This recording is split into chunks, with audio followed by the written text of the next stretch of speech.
Are you thinking of throwing a coronation tea party this weekend? If so, have you thought about the flowers yet? Or perhaps you've been too busy making the coronation quiche. Well, if you're searching for some ideas on how you could make a pretty posy arrangement for your afternoon tea table, you're in the right place. I do hope you enjoy this video, and if you do, I'd love it if you subscribe to my channel. Better still, why don't you join my membership group? You'll find the joining link in the description underneath this video. So here we are in my garden in a rather chilly May morning, and with the coronation coming up, I'm thinking, wouldn't it be lovely on my tea table if I had some festive flowers?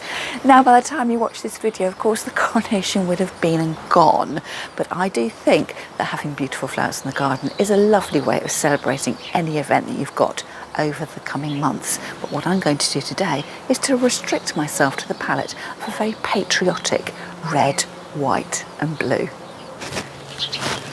So besides me here, I've got a jug of water, and what I'm going to do for my blue is go for the lovely forget-me-not, which has got quite long length to it. So I'm cutting down as far as I can into the base of the plant, and that will give me more stem length to play with. Although actually, I think I'm probably going to make quite a short posy. Better to cut long rather than to cut too short. For the white, I thought I would test out this mustard, which is self-seeded in the garden. I'm not entirely sure how well it's going to hold up in the vase. So I thought if I just take 3 stems, I'll just test them out, and if it works okay, I can add in more later. And for my red, I'm going to use some of this native geranium. It's actually pink, but that doesn't bother me, and in fact I think I prefer the subtle colours of a muted red, white and blue rather than the shocking contrast of a scarlet with a purpley blue. I love the geranium, whether it's in bloom or buds, and even when it's gone over, it's quite pretty. Looking good, don't you think? There's definitely a red, white and blue vibe there. But I think now I'm going to add in a few interesting textural bits and pieces. I want this posy of flowers to be festive and light-hearted and not too obviously red, white and blue, although I do want it to be celebratory. I'm thinking I might add in a touch of some of the lime greens I've got in the garden at the moment, and perhaps some larger leaves just to support my more delicate stems. Just the season now for Solomon's seal, so it looks like just an evergreen foliage, and you lift it up and it's got these tiny white flowers underneath. I'm going to lean deep down into the bed and pick some stems which no one's going to notice I've taken.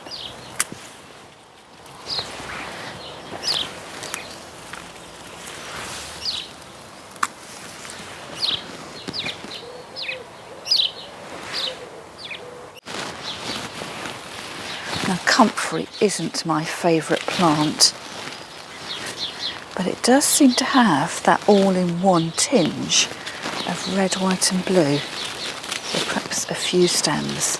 Let's go for 5. There. Can you see the red, white and blue?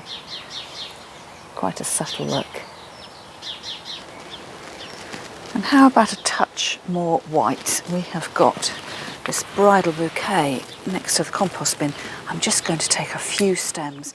I think my husband is probably trying to encourage them to grow across the front of the bin to disguise it a little bit. I really like the marbling on these arum leaves. They're probably just coming to the end of their season. It's quite nice to be able to cut some and feature them up close to the house on my patio table. Fingers crossed it'll be sunny for my coronation tea party or other social events we're planning later on in the summer.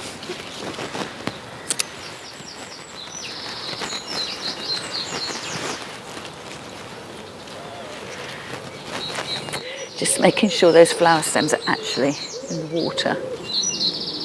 We've also got bluebells growing right at the end of our garden, but they're not very plentiful, so I'm going to leave them in place. But as I'm filming and just looking across, I can see the flowers of the wild garlic, and they're white, so let's go across and cut some of those. It's just like a pretty woodland edge, isn't it? Which is exactly how my husband designed this garden when we moved in 25 years ago. So this is a patch of wild garlic or ransom, so now is the perfect time of year for picking it. So what I tend to do with it is I pick a big bunch, I wash it, I let it dry out a little bit, and then my favourite recipe is to make garlic and cheese scones using a recipe I found online from the National Trust. So there is an odour of garlic, but as my plan is that we're going to be celebrating the coronation with afternoon tea on the patio, hopefully that scent won't be overpowering. It'll just drift off into the afternoon breeze.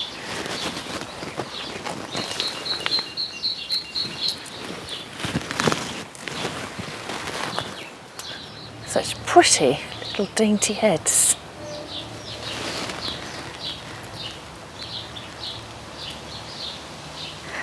Now, those of you who've been following me for a while will know that I'm always complaining that there's not much growing in our garden. But it just goes to show, if you actually go out and have a look, you'll be amazed at what you discover. And because we don't have many flowers in my garden, my husband is always teasing me and saying I can take as much as I like, as long as he can't spot where it's come from. So I think this is a happy compromise. A vase of flowers ready to arrange for our celebratory afternoon tea, but I haven't cropped so hard from the garden that there isn't a little bit more colour left for another time. As you can see here, I have got my tray of Coronation crockery all ready to go. And my idea was I was going to use my newest thrifted find, which actually is a memento from the Queen's Silver Jubilee, which is actually a memento from the Queen's Silver Jubilee in 1977. It cost me, I think, was it £1 or £2 from the charity shop. If you want to confirm the price, don't forget to check out my video when I showed you how I made my ruffled coronation tablecloth and some vintage bunting. I probably got too many flowers to fit in this container.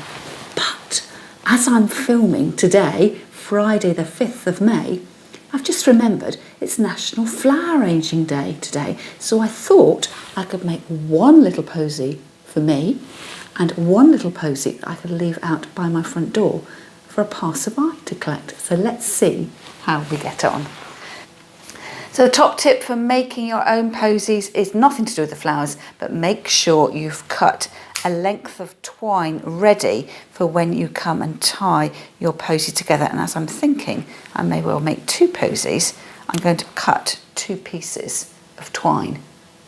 Now, because my flowers are all quite fine stemmed, what I'm actually going to do is to take them out. Did you spot this little stem here that is broken on the end? So I'm going to take those out, and then I like to sort them into piles just so I can remember what it is that I've got. So the geraniums there.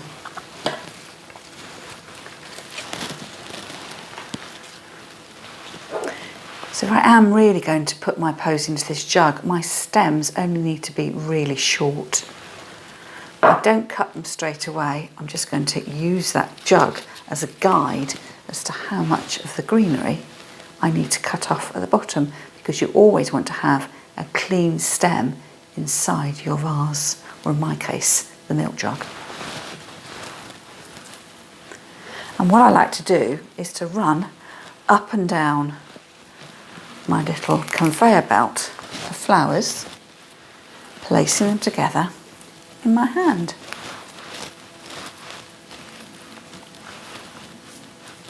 And that way it helps distribute the materials round.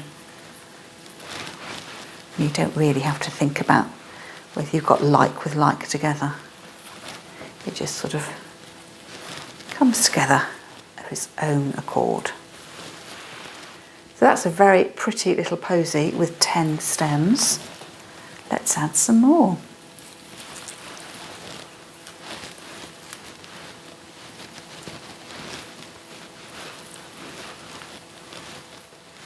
Just looks so sweet, doesn't it? And if you think anything's in the wrong place, just hoik it out and wiggle it back down to where you want it to go. Just don't be too heavy-handed, otherwise you'll crush your stems. I've got a little bit of drape over here with the Solomon's seal, so I might just come in on the other side for a bit more drape over there. And how about some of my bigger leaves? These are really great for framing your flowers and giving them a little collar, which is handy too when you come to tie it with string. It just means you're not biting in to those delicate little stems. Take the string, wrap it round and tie in a knot.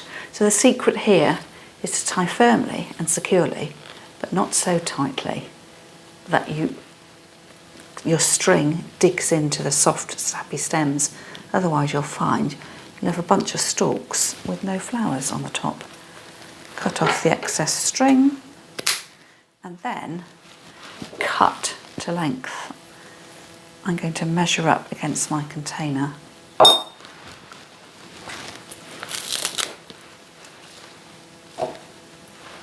Flopping over to one side a bit. Cut it even shorter. And there you have it, a pretty little posy of red, white and blue flowers, all set for my coronation tea party, or any little social gathering I'll be having out on my patio over the summer period. Now, on to that second one. I can give that away in celebration of National Flower Arranging Day.